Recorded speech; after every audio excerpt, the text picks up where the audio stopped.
एक तरफ ट्रंप की सरकार गैर कानूनी इमिग्रेंट्स को डिपोर्ट कर रही है, वहीं दूसरी तरफ अरबपतियों को पैसे देकर अमेरिकी नागरिकता बेच रही है।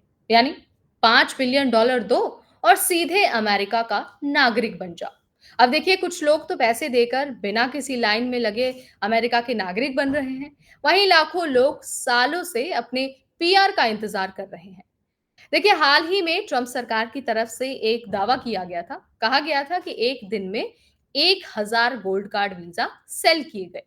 लेकिन पहले तो ये कहा जा रहा था कि पैसे वाले जो बिलियनर हैं, जो रिच पीपल हैं, उनकी गोल्ड कार्ड वीजा में कोई दिलचस्पी ही नहीं है। तो सवाल ये है कि क्या ट्रंप सरकार झूठे दावे कर रही है? क्या हर दिन 1000 लोगों का ये जो ग्रीन गोल्ड कार्ड वीज़ा खरीदने का दावा है, वो झूठा है या फिर सिर्फ ट्रम्प का ये पब्लिसिटी स्टंट है?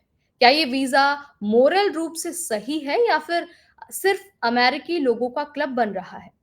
आज हम आपको सारी चीज़ें अच्छे से बताने वाले हैं, समझाने वाले हैं और आपको कंपेयर करके भी दिखाएँगे कि gold card visa EB-5 visa से कैसे अलग है और दोनों के बीच डिफरेंसेस क्या है। नमस्कार, मेरा नाम है नेहा उपाध्याय और आप देख रहे हैं एनबीटी टेक एड। देखिए, जो गोल्ड कार्ड वीज़ा है, वो ट्रम्प सरकार की नई स्कीम है। इसके तहत अगर आपके पास $5 मिलियन है, यानी कि करीब-करीब 41 करोड़ रुपए हैं, तो आपको अमेरिका का ग्रीन कार्ड मिल जाएगा, नागरिकता भी जल्दी मिल जाएगी। ना कोई आपको बिज़नेस खोलना है, ना किसी को नौकरी देनी है, बस पैसा देना है और पासपोर्ट ले लेना है। कॉमर्स सेक्रेटरी का दावा है कि हर दिन 1000 गोल्ड कार्ड बिक रहे हैं और ट्रंप का प्लान है कि 1 मिलियन गोल्ड कार्ड हमें बेच देना है। लेकिन सवाल यह है कि क्या सच में लोग इसे खरीद रहे हैं? अब चलिए, सबसे पहले तो यही जान लेते हैं कि आखिर ये गोल्ड कार्ड जो ये वीज़ा है, वो है कैसा और EB-5 वीज़ा से अलग कैसे है?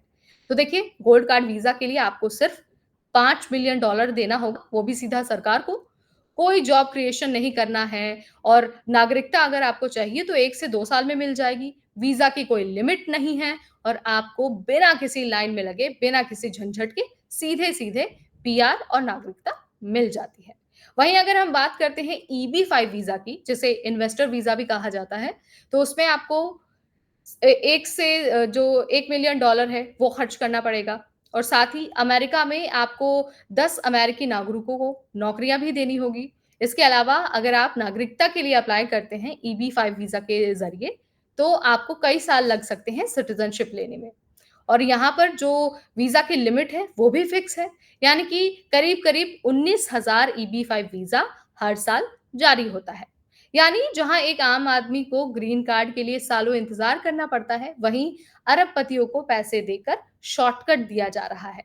ट्रम्प सरकार का दावा है कि हर दिन 1000 गोल्ड कार्ड बिक रहे हैं और ये कहा जा रहा है कि 37 मिलियन लोग दुनिया में इसे खरीद सकते हैं।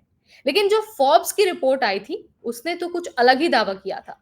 फोर्ब्स ने 18 अरबपतियों से पूछा था कि क्या वो गोल्ड कार्ड खरीदेंगे, तो उनमें से 13 अरबपतियों ने कहा था नहीं। इसके अलावा एक कनाडाई अरबपति ने कहा था कि अगर आप पहले से अरबपति हैं, तो आपको तो गोल्ड कार्ड वीज़ा की ज़रूरत ही नहीं है।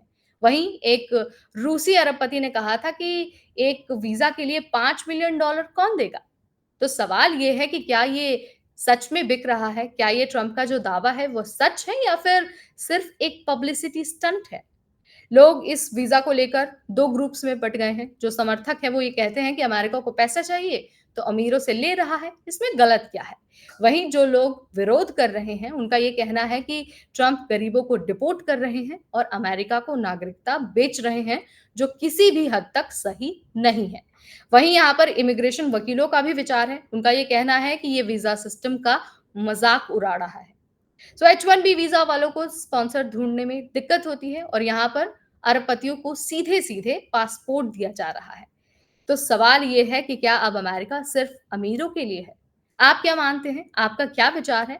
Let me know in the comment section. इस वीडियो में फिलहाल इतना ही। अगली बार फिर आएँगे नई जानकारी लेकर। तब तक मुझे यानी नेहा को दीजिए इजाज़त। Keep watching NBT take care.